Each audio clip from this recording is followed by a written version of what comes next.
from Scalar School of Business, and welcome to Minutes with Leaders. In this segment, we invite distinguished business leaders to share insights into leadership style, reflecting their career journey, and also provide valuable perspectives in their areas of expertise. Today we have Mr. Amar. Amar Srivastava is the head of product at Scalar. Previously, he's worked at different distinguished education firms and also worked with Government of India on some key projects. So let's get started with the questions. So we have done some professional stalking, you can call it LinkedIn research. So we have found out that you have worked with Nitin Gadkari, the Honorable Minister of Road Transport and Highways. Sure. That's incredible. So how did you gain the confidence to, kind of approach and work with such a prominent leader? I think I started working with Mr. Gadkari in second year of my college. So I think I was too naive to understand then that what a union minister actually means. I have so I think it was an unfortunate incident that made me realize that why road safety is important, because I lost a group of seniors of mine who were the closest folks that I had in college to a road crash. And once they were dead, I did not have anyone to sort of talk to, speak to, and these were the first. So I think like a lot of my peers in college, so I did my undergrad from IT Delhi. I had spent most of my life being an introvert, and in college, the first year I got ragged very heavily. But the same people who ragged me actually came back and sort of realized that maybe they ragged the wrong person, and they sort of apologized and said that, hey, whatever we can do, we'll do. And these were the smartest blocks on fourth year of campus life. Some of them were heading to the US for their PhD from MIT, and some were sort of already placed at Google. So smartest blocks, and I started to spend a lot of time with them. Unfortunately, what happened is that just before they were graduating out, I think they planned a trip together with six of them for the first time, where they wanted to really celebrate the college life. And while returning from sort of the trip, I think in Jaisalmer, because of the heat wave, the tire of their car actually burst, and then three of them died on spot, and three were paralyzed for 6 months. So when I heard the news, I think it was really difficult for me. Because in first year I did not interact with a lot of people in college. These were the people that I really looked up to. I worked a lot, I learned a lot from them, and they had in a way become my family. So losing family is never easy, and that is when I was too naive, and I took this mission on myself that I will change the state of road safety in India and globally if everything goes well. And that is when I started to work on few things, and then after a while I realized that maybe if I keep doing small things, right, it is not gonna make a big impact. How can I actually make a big impact is when the government gets looped in. So very naive, sat outside the ministry's office for straight 1 month, and wrote a lot of things on the internet to Mr. Gadkari personalized, did few things that actually captured in terms of impact, that captured a lot of media attention. And that is when Mr. Gadkari realized that maybe we are on to do something big. He sort of invited us, and then we presented a plan that how we believe that youth can be the fulcrum of changing road safety in India, because I'm not sure a lot of you might know, but 70% of the deaths that happen due to road crashes in India is less than 35 years of age. So that is a years of productivity and so much. And most of these people who die are the sole breadwinners for their family, right? So it is actually creating a larger impact than we ever imagined, and that is what made me actually realize that I have to sort of change this, and the only way was to get the government involved. And maybe I think Mr. Gadkari also, I think great thanks to him, because I was just a second year kid on college, but he sort of saw something in me maybe, and then he sort of gave me an opportunity that, and as we say in product management, right, MVP. So he ran an MVP with me. He gave me a small project where government will support whatever we needed, and we did that well. So that is when I think things started to materialize, and then I became a part of the 12-member road safety committee that India has. And I think after that it was a good ride where I could sort of take my ideas to him, get it implemented on scale, and then see and maybe make a small dent on the road safety space in India. So, can you share your experience? How was it to collaborate with someone of his stature, and what leadership skills did you learn out of it? Sure. So I think one of the one of the sort of most difficult thing that we sort of really realize is that upward management, right? Which is sort of a skill that all of us who have to regularly work with leaders are taught, that how do you sort of make it easy for your leaders to know that what you are trying to say. And with Mr. Gadkari, what I realized was that how can I be succinct, as crisp as possible, because see, if you're meeting Mr. Gadkari, you will always have 2, 3, 4 or 5 minutes, right? Because there is a SoftBank CEO waiting behind you or ahead of you, and how do you sort of convey what you really want to do in the most sort of smallest or most quickest way possible, so that he is able to understand what you are trying to do. Also, it basically aligns with the agenda that he has for his own sort of party, or he has for the country, right? So if he's able to marry what you are trying to do, and if it aligns with where he wants to sort of take that charter in, then he will immediately sort of lend all the help that you want to do. So the great lesson that I learned working very closely with him across the years is that you have to sort of understand what the other person wants to achieve, and how can what you want to do help them also in their vision, right? And if both the parties are on the same page, and if the person is smart and honest, then they would rarely, I think, push back that they don't want to do, even if you are just a kid in the college. So the one thing which really highlighted your profile was your interest for the road safety itself. So I assume like you are from Bangalore, so you've been seeing the Bangalore roads and the traffic here. So any innovative idea or what do you think of Bangalore traffic, and what could be the solution to it? Sure. I think I'm passionate about road safety because of the instance that happened. And I think before that, I was like everyone else. I did not care about. I had, by the way, to be honest, before that a road crash happened, I had not heard the word road safety. It is when everything sort of started to dawn upon me that this is such an important topic, but most of us, it is not taught in curriculum. It is not taught in colleges. We don't speak about it, and that is when I decided I would want to change how these things function. However, I'm not from Bangalore. Do I do love the weather out here. But the traffic, of but course. the traffic, I do not. And I think I continuously keep thinking of that. How can we change the sort of scenario of sort of conditions in Bangalore? I think people will have to take a more active stance, right? That is what I have realized that. So one of the instances that I was mentioning earlier is that when Mr. Gadkari actually noticed what we did when I was in second year again in college, is that we basically floated an internship across all IITs and colleges in India, whichever we knew, and we said that, hey, if all of you go back to your hometown, right, and you have lived there for 20 years or before you went to a college, right, and you know that what the newspaper there calls as Khuni Sadak, but you are expecting someone else to change it. That will never happen. You know, you live in a locality. What you lack is what we'll provide as the organization that I was running then. And we will basically empower you to solve that problem over a period of 2 months. So, what we did is that we asked these young college grads that go pick up a problem where a lot of road crashes and deaths have been happening. We will connect you with a road safety expert who will work with you to find a technical solution to it. Then your job is that work with them, take that technical solution to a local authority, and sit outside their office till they agree to solve that problem. So that is when what happened is that I think we had around 1,500 teams that participated in this internship. So that is a fleet of around 7,500 young people who maybe are fighting for a certificate and stipend. I maybe would not want to admit that, but I think that is what got them. But the fun of actually saving lives in future was so that out of those 1,500 teams, 200 teams actually got an approval. Someone got an approval of 8 CR budget for an overbridge. Someone got an approval for, let's say, one way being installed at different places. As easy as one way to basically an overbridge. I think there were stories covered left, right, and center. And that is when someone, one of them, right, was sat outside the UPCM's office for 7 straight days, and then the CM called me and said, "What are you trying to do?" And then I had to explain. So that is when Times Now and a lot of people started to cover us, that these people are young change makers. Maybe I was not doing anything, these young people were actually helping us.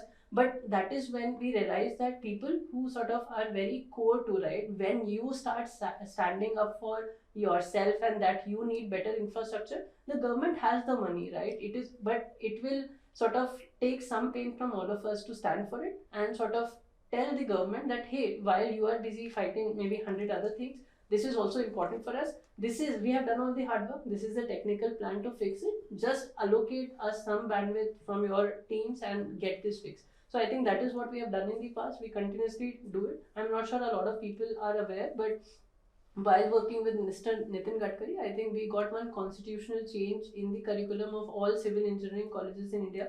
I think it was passed a couple of years. It took a lot of battle, but now every civil engineering department in India has to have this 2 months internship run by the college, where civil engineering folks have to go and solve a road safety issue in their native town, right? And these problems, what I could solve maybe 200, are happening on the scale of thousands now. But in Bangalore, I think all of us are too busy, right? All of us create that, hey, there are so many jams, but I have rarely seen people getting out and sort of suggesting, or maybe over the weekend going to a traffic police and suggesting that this is the arrangement that can actually work. So when people of Bangalore actually start fighting for not complaining that only the weather is nice, but also suggesting, I think then is when sort of solutions will start coming and will change. Because see, solutions exist out there, right? It is us who are facing problems. The police might be sitting there and they might only be facing it once a while, but I think I came from electronic city. Right now all of you are traveling every day, we face the problem, so we should draft the solutions and sort of help the government. And I'm very sure that if we give a proper validated solution, they would be the first one to pounce on it and see what we can do. And coming to your journey, Amar, you had a very remarkable journey throughout your career. And who has been your role model throughout your life, and how have they influenced you in shaping your future? I think I've, to be honest, I've had multiple role models across different stages of life. I think very early in childhood, it was like, I think most of us, Sachin Tendulkar, because I saw him struggling sometimes with bad forms, but he used to practice it out with injuries. He used to sort of put in the hard work and then come back and then perform. I think the 200 that he scored, I think, was towards his fag end of his career. So, and then obviously, I think. Recently I've been amazed, not recently, I think one product leader that I've been following since last 10-15 years is Mr. Pichai, and I think he's a role model for a lot of people. But I think from the humble beginnings that he had, I think went through the similar journey at IIT KGP, and now he's where he's sort of influencing billions of people, right? And not through anything else but product. So I have been looking up to him. That's such a inspiring words to be, particularly to us business school students. So, shifting to your educational background, how has been your journey? Going to IITs. Obviously, it's one of the prestigious institution in India, and it's not that easy to get in. Also, you need to be that competitive, and the curriculum, how it has shaped your career, the all the classes and everything.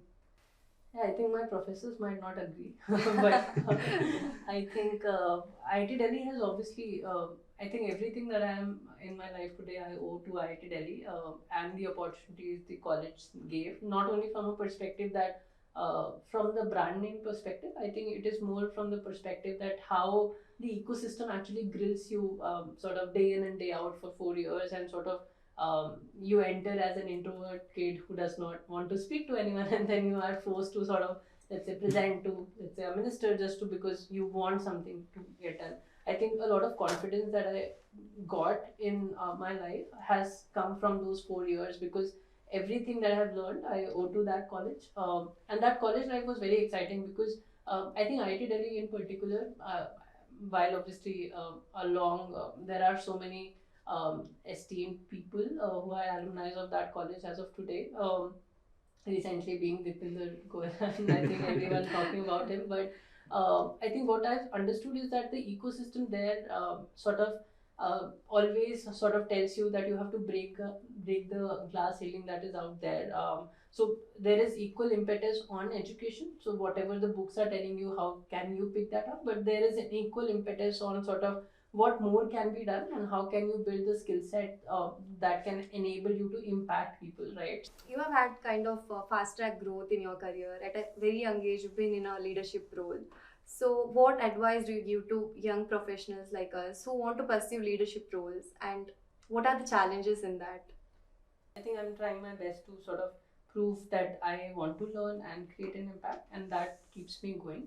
I think from a perspective of, well, obviously in the past organization, in this organization, I think, and when I was actually a founder, I think I'm not sure if all of you have read about the founder mode written by Paul Graham from Y Combinator recently, which is causing a lot of stir in the sort of at least in the Silicon Valley and then in Bangalore, India's Silicon Valley. So Brian Chesky, who's the founder of Airbnb, is said to be a, let's say, a god of founder mode, where he till date knows the minutest details of every release that is happening on the product, right? So despite being upwards of, I think, $80 to $100 billion org, I think still he knowing that everything that is getting shipped from a product perspective, I think that is something that is being touted as that you do not delegate, but you are involved to certain extent that you understand. Uh, I think something that has helped me grow very, very quickly. I would not say exactly founder mode because I'm not the founder, but I have always envisioned that even if you are an employee, right, you um, why not think of this as your own org, right? So whenever I've been at any of the orgs that I've worked with, I have never loved when a founder comes and asks me this question that, hey, I told you that this has to be done, why it is not done? So I've always said that if the founder asks me to do X, can I deliver X plus Y in a time frame that is maybe half of what the founder expected me to do, right? So continuing your rapid growth in your career, you've been a product lead at Scalar. Scalar, which is valued over $700 million. What is one of your biggest learning, like leading a product at Scalar? I think a lot of learnings over the last 2.5 years. I think was fortunate enough that there was a lot of team members who were equally passionate about the education space and building products. So we learned a lot, we experimented a lot, we failed a lot, and then still learning. But one thing that I've really realized is that education is a game where you will have to make people realize the sort of value of what they have paid for already every day, right? In the other industries, you will see that your goal is to get more people, make them realize the value of the product, and then make it easy for them to come back every day and engage, right? A lot of products, like for example, music apps, entertainment apps, OTT apps, people themselves, when they feel that, hey, I'm bored, let me go back to them, right? So that is a sort of game, is that how do you make it very easy for them to consume, and then they'll keep coming. But in education, what I've realized is that an education product can itself do a very, very good job if you every day you have to sort of stand out to your users and make them remind that, hey, this is what you will actually gain if you come back and sort of study. Because in education, right, and when you are learning something or in an edtech product, you will never see quick sort of turnaround. For example, the dopamine hit that we get when we see a reel happens instantaneously, right? But for you to solve a problem, or for all of you who are sort of going through assignments, you might see the impact of this maybe in few months or a year, right? And then maybe in few years sometimes. So eventually, what is very important is that on an overall level, you have to realize that while building an edtech product, you have to sort of somehow prove to the user every day, who is a free user, or is a paid user, that, hey, you have made this commitment, this is what you will gain in the future, and this is why you should come back and practice today. But how do you sort of use the product to build that pipeline from today to the future and make the user envision how the future can change by the effort that they put in that day? That is, I think, a very, very difficult problem to solve, and I think we are still not there yet. But I think given the kind of user base that we have, I think I really feel excited every day that any one product change that can change user behavior, that they feel excited about solving a problem, like they do watching a reel. I think if you are able to make education fun and then equally rewarding from a learning and career outcome perspective, I think then is when we would have done our job from a product standpoint. So long way to go, but I think good learning from that perspective. One more question. So, how do you approach a task of aligning a CEO or a founder's office with your day-to-day work task, and what strategies have you used with them? Okay. I think that is a secret, so I should not share it right now. But just kidding.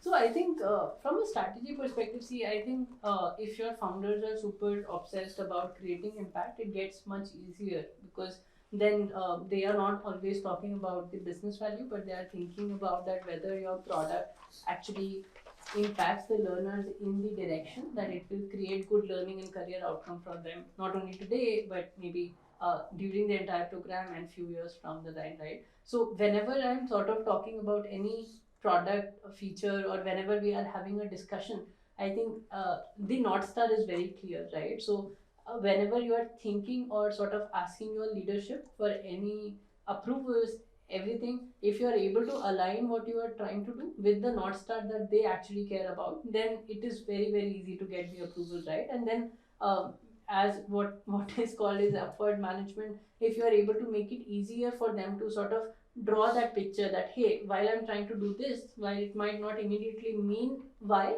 this is how it sort of translates into us achieving the North Star, right? Coming from a product perspective, even being a product management aspirant, so it involves a lot of collaboration, as we have been exposed to it.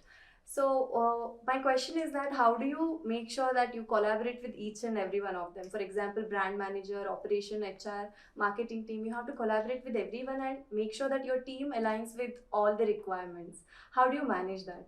So, I think, thank you for that question. I think it is a very interesting and an important part of product management, right? Because when you are sort of leading the product, or when you are building even one feature that's part of the product, I think you have to make sure that everyone who sort of plays a small part or a major part in running that product, right, is one, excited what you are building or what you are about to release or the change that you are making, and then sort of believes that it is gonna help their department, or it's gonna get them to sort of maybe do 100 hours of work in 5 hours, right? So they should be equally excited and they should feel a part of it. So whenever I think one thing that I have really understood is that if you make every department feel that they are the one releasing the product and not you, I think they feel really excited, and sort of they contribute to that, right, rather than becoming a blocker to it. So it again goes to the same thing, right, that if you understand what people really want to do, and if you marry the value proposition that you are about to provide with what they want to do, I think it gets very, very easy for you to achieve and get their support. Many young professionals look up to you. What advice would you like to give someone who wants to start product management as their career path?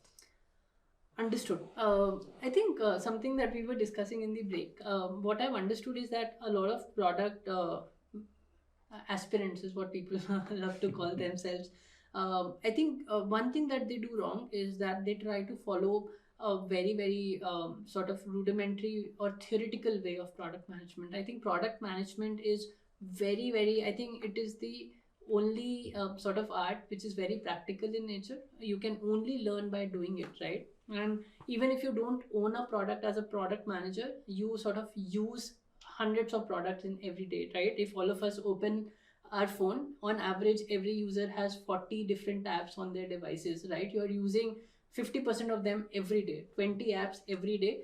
You will know what are the strengths and weaknesses of that app, right? If you were in the shoes of the product manager of that firm, what would you do? How will you take that decision? What is the app doing well, what it is not doing well, what it can do, but what will be the constraints within that the product manager will be operating, right? So if you are able to understand, articulate, and sort of fathom everything, I think that is where your actual learning starts to happen, right? Because it is very easy for us to sort of complain that this product did not work, but then those PMs will be functioning in a very constrained environment. So once you start asking yourself those questions, and you try and understand that, hey, why a feature has been built in the way it is, and then you try so to, it is called as product deconstruct. You deconstruct every product line, every feature. That is when you actually start understanding the nitty-gritties of how features are built, how products are built, how Amazon, when it started in India, right, it did not call the cart a cart but a shopping bag in if you change the language to Hindi, because it understood what users wanted. If a user has never gone into a shopping mall, they will never understand what a cart is, but they have all shopped in a shopping bag, right?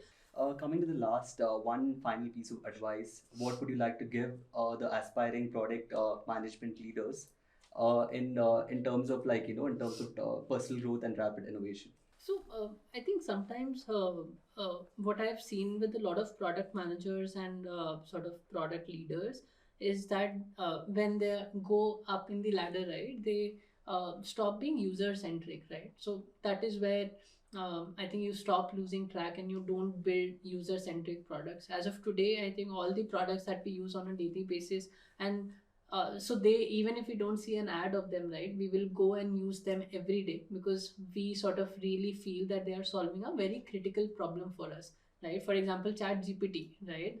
There are so many different products that come in, but then they become a part of our life very very quickly. Why? Because they are solving a very important problem. So user centricity is something that a lot of product leaders or product managers stop forgetting. You will always have like a chaos between whether to prioritize a business need or a user need. I think the user, if they feel really excited about your product, then your business will sort of grow left, north, center, wherever, right? Everywhere. As we can call this generation GPT generation. So AI, as it continues to evolve, how do you think AI will impact product management? So I think that's a very very great question to ask. I think AI will obviously transform every profession out there. And while I think this is one funny quote, right, which is said as that someone AI will not replace you, but someone using AI will. So basically, what I have tried to do is that I have started to sort of learn everything related to AI, the basics, the application myself as well, and that is what I request and for everyone in my product team as well. I think product management, see, as of today, if you look at the profession of product management, what we really do is sort of bring creative solutions to user problems, right? So, creative solutions means that they have not been created in the same way, in the same application, or in the same business before. So, I think AI, while obviously LLMs do a great job, I think they are gonna really, really transform product management from a perspective that sometimes and especially in startups, right, product managers do not get a lot of time to think about those creative solutions because there is so many aspects of product management which actually take a lot of your time away, right? But in the AI generation, what can happen, and maybe not right now, but with the AI agents coming up, I think for example, I think 6 7 years back I traveled to a remote town in sort of UP, where I interviewed approximately 100 students from different schools across 7 days, right? Then I came back and then I reviewed all those recordings and then I jotted down what my insights was. Then I spent one more week in sort of figuring all of that in a Excel spreadsheet and then sort of spent one week in prioritizing. Now with GPT, right? I can sort of feed all of those video recordings directly to the bot. It can give me what are the patterns, what are the insights, what are the sentiment of the users, and what should be the right prioritization basis how many times a problem was repeated, right? It can analyze the videos, it can analyze the transcripts, it can do everything. Now see what it actually does, it does not replace my profession of a product manager, but it actually enables me that the next 3 weeks I can use on creative solutions that I can come up with, right? And even I can go to GPT to ask the first draft at what it feels that is the right solution to the problems. It only told me in the right priority order, right? So all those 3 weeks are now compressed in a day at max, right? And now it gives me as a product manager more free time to think about what can be the better or best possible creative solutions to solve the user problems that users are facing, right? Following up to Chandana's question, which is your most preferred AI tool? So I think that's a tricky one because I think there are a lot of tools that I use on a daily level as part of my normal workflow. But I think the first impression which really sort of created that aha moment for me was Claude 3.5 because Anthropic released this model where while you are writing something, right, on the right you can also visualize how the front end would develop and look like, or if you're writing or building a presentation, So as you are tweaking it on the side panel, they also show how it is gonna change, right? Now GPT has also copied that as canvas, but Anthropic, because they created this product or feature called as artifacts, right? I think artifact is something that really blows my mind away, because just the thought process of people who sort of learn visually, I think it has done a really, really good job. I think today something that is really trending is Notebook LM by Google, where I think any research paper, right, you can just feed into that and then it creates a podcast out of it. So for example, I, who used to learn, as I was sharing, right, I don't love theoretical concepts but practical applications, just create a podcast of anything that you want to learn which is boring and feed into that. It will create a very exciting sort of podcast filled with practical applications. And then maybe once you read that or listen to it for 1 hour while you are jogging, running, I think you have mastered that topic, right? So it's a very great use case of AI in education. So I really get excited about it. Not sure if all of you get those reading case studies before your classes. I think you should start using Notebook LM, and that is what I frankly use every day, because I love to read. So Ken and a lot of other business newsletters, whenever they are sharing something, maybe if you don't have the right time to go through everything, just ask Notebook LM to create a good summarized version of it, maybe an audio podcast. Coming to the next short segment, which is the rapid fire questions. Early bird or a night owl? Night owl. Favorite politician? Mr. Gadkari. Can't say anything else. Most used app in your phone? Slack. Okay. 3 words that describe your leadership. I think meritocratic, empathetic, user-centric. One piece of advice you give to your younger self. Take more risks. Okay, a favorite business leader? I think favorite CEO, if I may sort of change that question to, I think Mr. Pichai. Okay. Any book or podcast recommendation? I think Lenny's for everyone product. I think good. I think all of his podcasts are masterpieces. Yesterday, I think I was listening to this, that how can you manage founders more strategically. I think he covers every aspect of product management beautifully. So must listen for everyone. So go to comfort food after a long day.